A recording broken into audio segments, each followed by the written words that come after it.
What's up, people? It's your man Urban Lover once again, back from the dead. I have arisen. Now I am back. I'm alive. I'm fresh, smelling like your grandmother's perfume when I'm in that basement. You know what I mean. Anyway, here we go. Rumors, rumors, rumors. Look at all these rumors. I can't take it no more. Somebody stop spreading rumors at my front door. Anyway, you know how I am with the rumors. I don't really take too kindly with them. Unless I hear it from the puppet's mouth or from the individual's mouth, then I take it real slightly, or I take it with a grain of salt.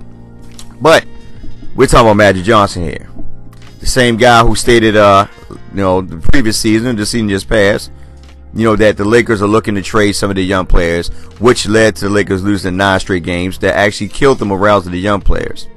You know how I feel about the young players. I believe at the end of the day, the Lakers have a young dynasty, but I know some might beg to differ. They might want that LeBron James, Paul George, Chris Paul, Westbrook, Kawhi Leonard, Cousins. They would want a whole 5-man star just to fight against the Golden State Warriors. A dynasty that was built through the draft that actually picked up a couple young players, well, not young players, but a couple veteran players to help them get over the hump. I know some might disagree, and they might start naming other players on the bench that don't even get off the bench, but they got this guy. It doesn't matter to me. What I'm stating this at the end of the day is this. When you become greedy, you start licking your lips, start rubbing your hands together because you believe in your heart that you got a lot of money, and you think that this is the best move, sometimes the best move could be the wrong move.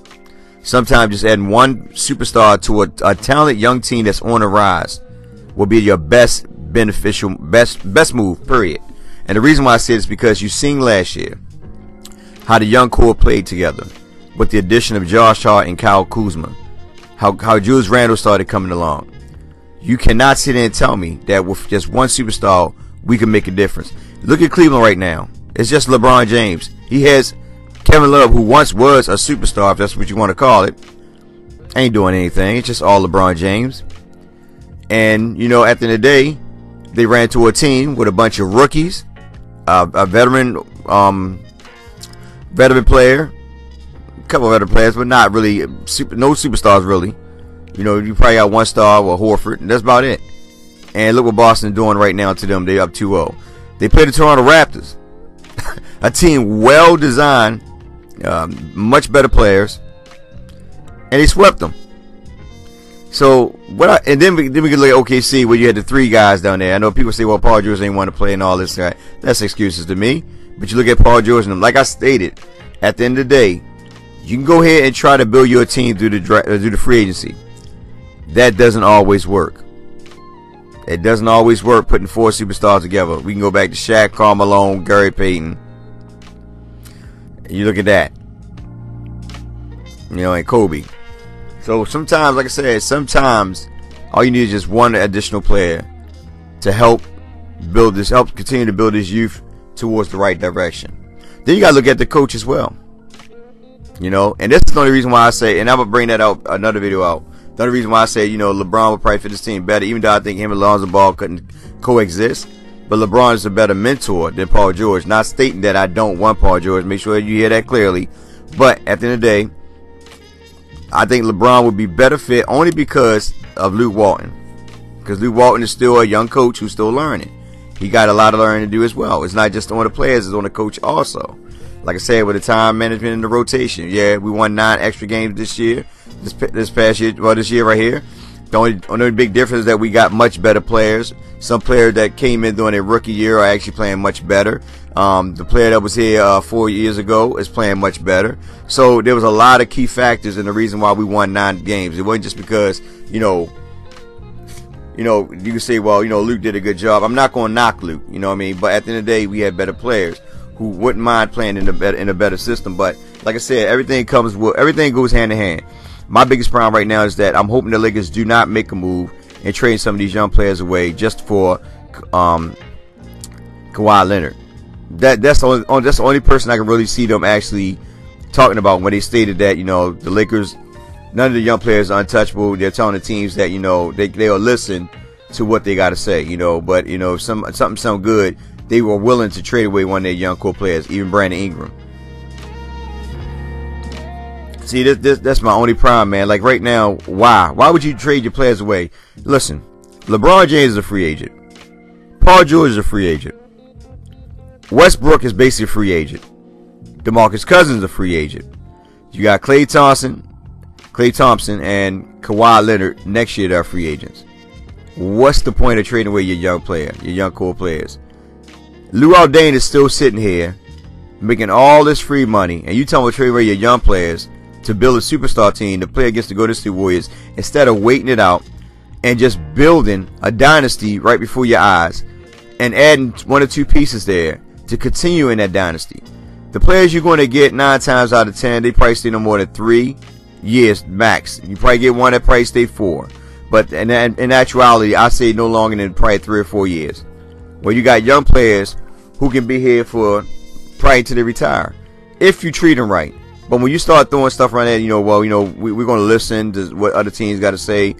The only team that just what they talking about, DeMar DeRozan now, because DeMar DeRozan might be up for trade offers if you think about it, because his coach got fired, Dwayne Casey got fired, so now we're looking like, hey, we might be able to trade DeMar DeRozan.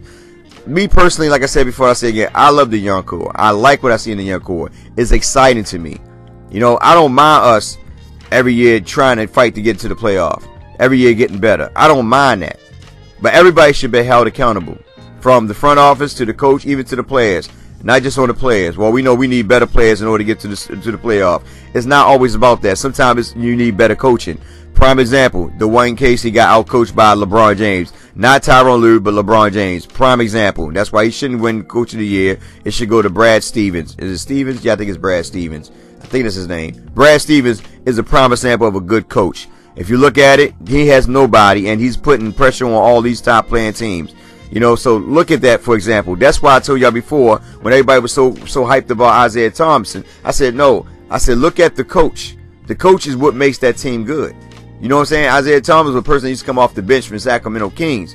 Gets down there, and now he made him to a superstar. It's the coach. He knows what it takes and what he needs in order to make the system work, or whoever's in the system to work around that individual.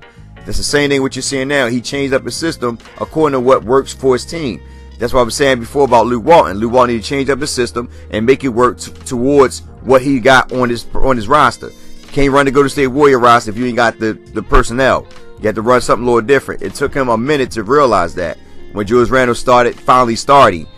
So at the end of the day, if that's what, like I said, listen, this is only me. This is my my opinion about how I feel about the young core. I prefer us to keep the young core. I do not want a band 18 that's going to be in no more than 3 or 4 years. I'd rather for us to grow with the young players, because there's a lot of potential in these young players. And to me personally, it's very exciting to watch them grow. But when we start talking about, okay, now let's go ahead and start making these moves, making these trades, I got to start thinking like, okay, what's going on here? Maybe I'm gonna be like this. The only player I know, I sound biased right here and a little bit hypocritical, but the only person I will actually trade for, to be honest with you, is the Greek Freak. Why? Because he's young, and he's a rising player. Other than that, that's it. But that's me. Kawhi Leonard, like I said, I'd rather see 1 more year of him before I make a trade, only because we haven't seen him since the injury. We haven't seen him play. We don't want to make a trade and this guy mess around and not be the same Kawhi Leonard he was in San Antonio. You got to be careful with that. Same thing with Cousins. Cousins is a free agent. Hoping that he don't resign with New Orleans Pelicans. We probably can get him for basically nothing. And I'm going to make a video about that based on some things that we could do in order to make our roster and still be able to keep Julius Randle. But anyway, this is your man Urban Lover. Like I said, Magic Johnson, I'm talking about, none of the young players are untouchable. Here we go again. So I know it's rumors, but right now, this is the first time I actually believe in this rumor. Only because it's come from Magic Johnson. Magic Johnson, the same individual that was on Twitter, licking his lips talking about we should have went at LeBron James. We should have went at the KD. Got mad at Mitch Kupchak and Jim Buss when they didn't go after DeMarcus Cousins when he was on the table. So at the same time, even though he's telling us that, hey, we're going to keep the young core, but if you see an opportunity where there's a lot of superstar veterans available, don't get in your mind that he will not try to go for it. Hey, that's the way business works. Can't be mad, you can't be upset. Like I told guys, don't be attached to these young guys. You never know what might happen. They don't imagine the front office. They want to get back to the playoffs. Simple as that. And if there's an opportunity to make moves, they're going to make moves. Anyways, your man Urban Lover, like, share, subscribe, get in the comment section, tell them what you think. Love you guys, and most of all, be safe out there.